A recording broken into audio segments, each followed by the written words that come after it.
नमस्कार दोस्तों, हार्दिक स्वागत है आप सभी का फिर से एक बार हमारे चैनल सनातन धर्म का संसार पर। दोस्तों, अगर आप भी अपने जीवन में कुछ नया सीखने की चाह रखते हो तो चैनल को सब्सक्राइब कर लें। हिंदू धर्म में हर माह की आखिरी तिथि पूर्णिमा तिथि होती है। ज्येष्ठ माह की पूर्णिमा तिथि 3 जून को मनाई जाएगी। इस दिन स्नान दान का खास महत्व होता है। ज्योतिष शास्त्र के अनुसार पूर्णिमा के दिन पूजा, जप, तप और दान आदि किया जाता है। बता दें कि शास्त्रों के अनुसार हर माह की चतुर्दशी तिथि के अगले दिन पूर्णिमा तिथि होती है। बता दें कि इस बार ज्येष्ठ माह की पूर्णिमा व्रत 3 जून को रखा जाएगा और 4 जून को स्नान, दान और ध्यान किया जाएगा। धार्मिक मान्यता के अनुसार ज्येष्ठ पूर्णिमा के दिन जगत के पालनहार भगवान विष्णु और मां लक्ष्मी की पूजा उपासना का दिन है। इस दिन विधि विधान के साथ पूजा अर्चना करने से सभी सुखों की प्राप्ति होती है। इतना ही नहीं, इस दिन कुछ विशेष उपायों के बारे में भी बताया गया है।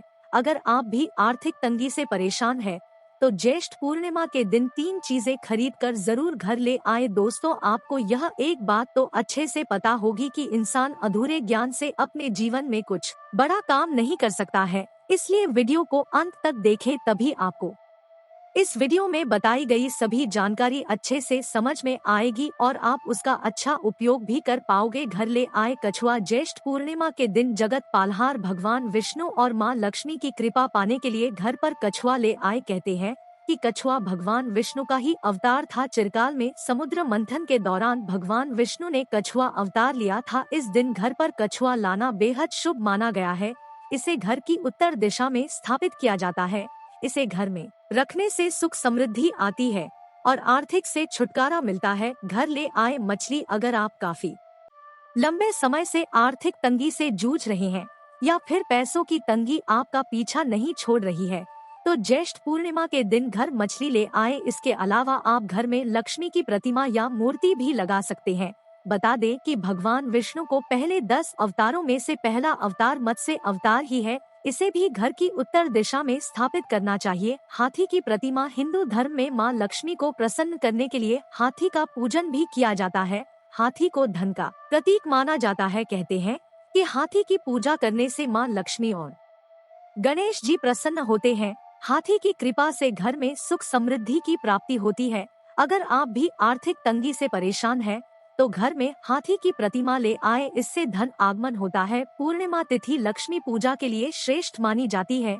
इस दिन भक्त देवी माँ को प्रसन्न करने के लिए उनकी विधिवत पूजा करते हैं और व्रत आदि रखते हैं।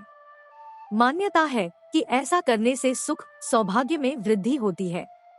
लेकिन इस दिन पूजा पाठ और व्रत के अलावा अगर कुछ उपायों को भी किया जाए तो लक्ष्मी कृपा से घर में खूब बरकत बनी रहती है और धन से जुड़ी समस्याएं हल हो जाती है। तो आज हम आपको पूर्णिमा पर किए जाने वाले उपाय बता रहे हैं।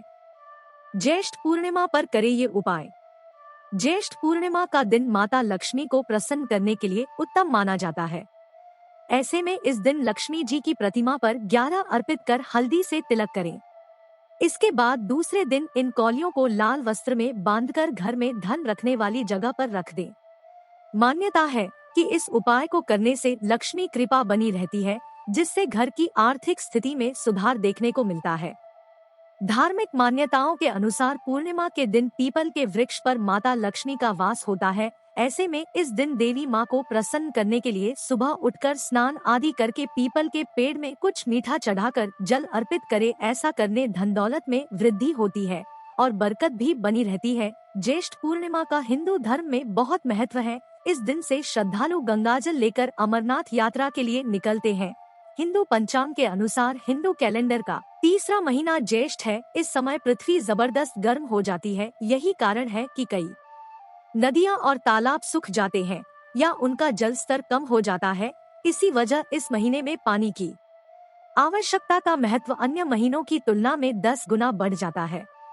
गंगा दशहरा, निर्जला एकादशी आदि त्योहारों को ज्येष्ठ के महीने में मनाया जाता है, ताकि यह समझाया जा सके कि पृथ्वी पर जीवन के लिए पानी कितना महत्वपूर्ण है। साहसी स्त्री सावित्री की कहानी ज्येष्ठ पूर्णिमा से जुड़ी है। वह पवित्र और उत्कृष्ट वैवाहिक जीवन का आदर्श उदाहरण प्रस्तुत करती है। थीम के अनुसार उन्होंने भगवान यम से अपने पति का जीवन दान मांगा था, जिनकी पहले ही मृत्यु हो गई थी। ज्येष्ठ पूर्णिमा पर बरगद के पेड़ की पूजा करने का महत्व। ज्येष्ठ पूर्णिमा पर महिलाएं सूर्योदय से पहले उठती हैं और पवित्र जल में डुबकी लगाती थी। वे बरगद के पेड़ की पूजा करती हैं और व्रत शुरू करती थी। बरगद के पेड़ की पूजा की जाती है क्योंकि वह ब्रह्मा, विष्णु और महेश नाम के 3 भारतीय देवताओं का प्रतीक है। इसके बाद की प्रार्थना की जाती है। सावित्री सत्यवान व्रत कथा का पाठ करना आवश्यक है। महिलाएं आभूषणों के साथ शादी का चमकीला जोड़ा पहनती है। माथे पर सिंदूर लगाना अति आवश्यक है। चंदन और हल्दी के लेप से बरगद के पेड़ की पूजा की जाती है। प्रसाद के रूप में दालों और फलों के सेवन से व्रत को खोलना चाहिए। ज्येष्ठ पूर्णिमा पूजा व्रत विधान। ज्येष्ठ पूर्णिमा पर स्नान, ध्यान और पुण्य कर्म करने का बहुत महत्व है। वहीं यह उन लड़कियों के लिए महत्वपूर्ण है जिनकी शादी में देरी हो रही है। ऐसे लोग यदि इस दिन सफेद वस्त्र धारण कर भगवान शिवा की पूजा करें तो उनके रास्ते में आने वाली सभी परेशानियां दूर हो जाती है। ज्योतिषियों के अनुसार कुछ खास उपायों से लोग इस शुभ दिन का लाभ उठा सकते हैं। इस विशेष दिन पर देवी लक्ष्मी भगवान विष्णु के साथ पीपल के पेड़ पर निवास करती है। इसलिए यदि कोई व्यक्ति घड़े में पानी, कच्चा दूध और बताशा भरकर पीपल के पेड़ पर चढ़ाता है तो जातक को धन की प्राप्ति है और व्यापार में धन लाभ होता है। इस दिन दंपति को चंद्रदेव या भगवान चंद्रमा को अर्घ्य देना चाहिए। इससे उनके जीवन में आने वाली हर बाधा दूर हो जाती है। यह पति या पत्नी दोनों में से किसी एक द्वारा किया जा सकता है। अगर कोई कुएं में 1 चम्मच दूध डाल दे तो उसका भाग्य चमक जाता है। साथ ही किसी जरूरी काम में आने वाली बाधा भी तुरंत दूर हो जाती है। यदि व्यक्ति की जन्म कुंडली में कोई ग्रह दोष मौजूद हो तो पीपल और नीम के पेड़ के नीचे बैठकर विष्णु या का पाठ करना सबसे अच्छा होगा। ज्येष्ठ पूर्णिमा के दिन 11 कोहली चढ़ाएं और देवी लक्ष्मी के चित्र पर हल्दी का तिलक करें।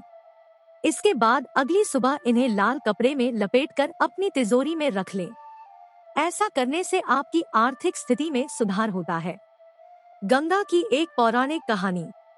ज्येष्ठ मास वह महीना भी है जिसमें राजा भागीरथ के प्रयासों के कारण पवित्र गंगा नदी ने पृथ्वी में किया था। ऐसे में यह दिन पवित्र आशीर्वाद का भी स्मरण है जो पृथ्वी को गंगा के माध्यम से प्राप्त हुआ था। ज्येष्ठ पूर्णिमा व्रत कथा। पौराणिक व्रत कथा के अनुसार ऐसा कहा जाता है कि सावित्री का पति अल्पायु था। एक दिन देवता ऋषि नारद सावित्री के पास आए और बोले कि तुम्हारा पति अल्पायु है, तुम दूसरे वर की मांग करो। लेकिन सावित्री ने कहा, मैं एक हिंदू महिला हूँ, मैं पति केवल एक बार चुनती हूँ। उसी सत्यवान के सिर में अत्यधिक दर्द होने लगा। सावित्री ने वट वृक्ष के नीचे अपने पति का सिर अपनी गोद में रखा और उसे नीचे लिटा दिया। उसी समय सावित्री ने देखा कि यमराज कई यमदूतों के साथ पहुँचे सत्यवान के जीव को दक्षिण की ओर ले जाने लगते हैं।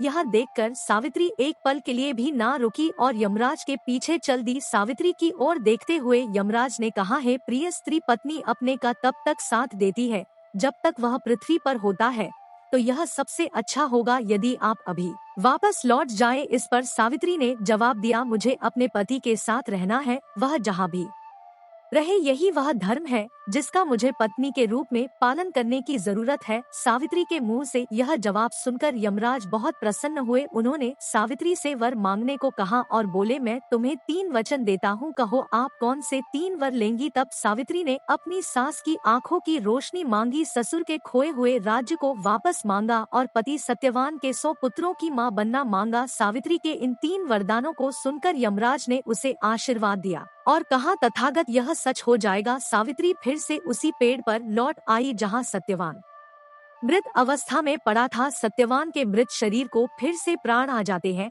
इस तरह प्रभाव से सावित्री ने न केवल अपने पति को फिर से जीवित कर लिया बल्कि अपने ससुर को भी खोया हुआ राज्य वापस दिलाया और सास को नेत्र ज्योति प्रदान करवाए। सावित्री अमावस्या के दिन बरगद के पेड़ की पूजा करने और व्रत करने से भाग्यशाली महिलाओं की कामना पूरी होती है। इसी के साथ उनका सौभाग्य अखंड रहता है। सावित्री के पति धर्म की कहानी का सार यह है कि कुंवारी या विवाहित महिलाएं अपने पति को सभी से दूर रख सकती है, ठीक उसी तरह से जिस तरह सावित्री ने अपनी आस्था की ताकत से अपने पति सत्यवान को यमराज के बंधन से बचाया। इतना ही नहीं बल्कि उन्होंने खोए हुए राज्य और अंधी सास की आंखों की रोशनी भी वापस ला दी। उसी तरह महिलाओं को भी अपने पति को अपना स्वामी मानना चाहिए। तो दोस्तों, आज के लिए बस इतना, फिर मिलते हैं किसी नई जानकारी के साथ। तब तक के लिए नमस्कार और धन्यवाद।